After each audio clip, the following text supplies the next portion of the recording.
So we now know the official depth chart for the 2024 Dallas Cowboys, at least for week one. Things are going to change through the ebbs and flows of a season. Guys coming back, guys getting hurt. You know how it is. So let's look at the offense, go to the defense, and then special teams. So starting with the offense, you have Dak Prescott, the starting quarterback. Cooper Rush behind him. No surprises there. Ezekiel Elliott, starting running back. Rico Dowdle and Dalvin Cook. Then for your wide receivers, CeeDee Lamb, Brandon Cooks, and Jalen Tolbert. That's 1 through 3. Then you have Jake Ferguson. Behind him, Luke Schoonmaker. Hunter Lipke as your fullback. And then from left to right, offensive line, it is Tyler Guyton, Tyler Smith, Cooper Beebe, Zach Martin, and Terrence Steele.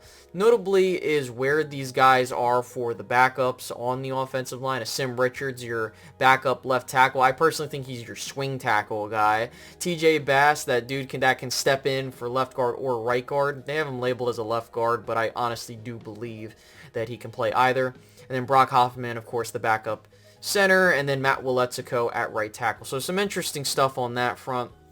Looking at this offense, I feel comfortable with it. One of the things, though, is with the running back room, I really don't know how much Zeke is going to give you.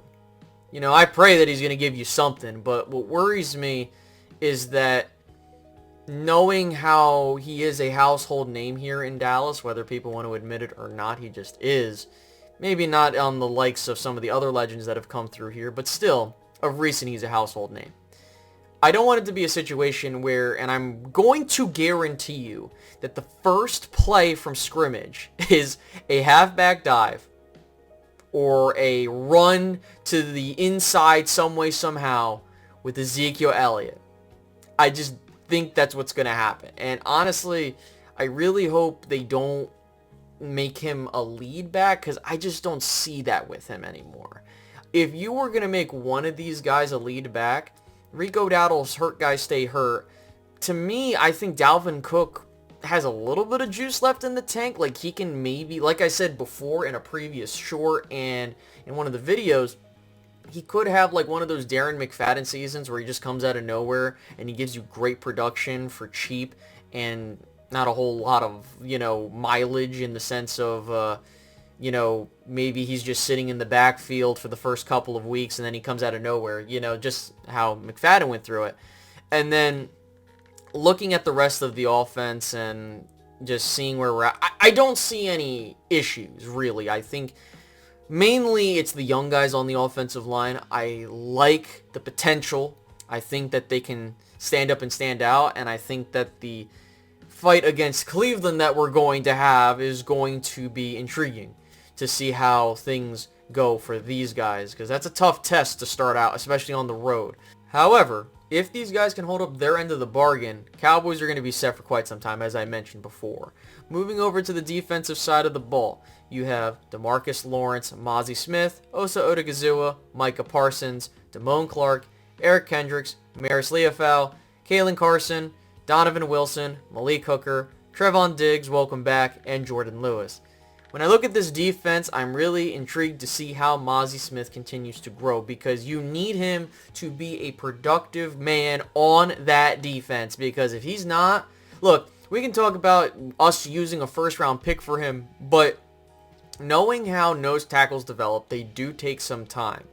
I don't know what it's going to look like for him, but we know it's not a sexy position. It's doing a lot of the hard work, doing a lot of, I guess you could call it grunt work, where you're just trying to clog up as many lanes as possible. And Osa Odigizua, in my opinion, is the best defensive tackle you have. And then you look at how they're labeling these. Right now, Marshawn Kneeland, I would expect he's going to get the Sam Williams amount of snaps. And hopefully he translates what he did in the preseason to the regular season. And looking more at this list, one of the things that keeps creeping into the back of my mind is just seeing how things happened last year. Offensively, you need to be able to run the ball. Defensively, you need to be able to not only stop the run, you need to be able to get a crucial stop. We've seen the Cowboys lose games, in fact, even win games by getting a crucial stop. See the Seattle game for getting a crucial stop at the right time, and see the Miami game for the opposite. And when you have a lot of these young guys on both sides of the ball, offensively, it's a little bit easier to translate. Defensively, there's a lot of question marks. And, you know, I look at what this team has done, and you got to hope that Mozzie Smith turns into something. You got to hope that Maris Leofau is something, Kalen Carson something. And I do have the faith in these guys to go out and execute, but we have to be real in that these are young guys being thrown out, baptism by fire type stuff against the Cleveland team, and we'll get more into it, that has a lot of good receivers and tight ends, and the offensive line's really damn good over there. Main thing is Deshaun Watson going to return to Houston form, and that's what they're banking on.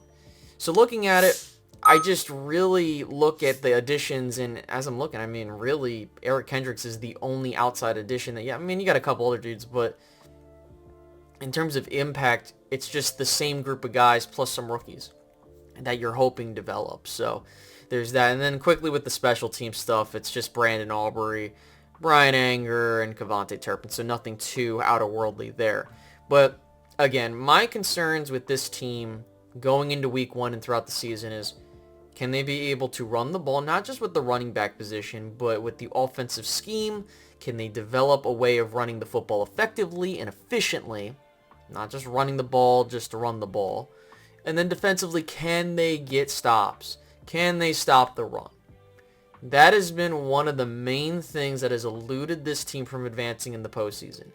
Teams that are able to run the ball effectively and get crucial stops and stop the run win championships. That has been the model, even though it's been shifting more into a passing league and running up the scoreboard. Like, that's been kind of the whole shift of recent. But that's where I'm at with the depth charts.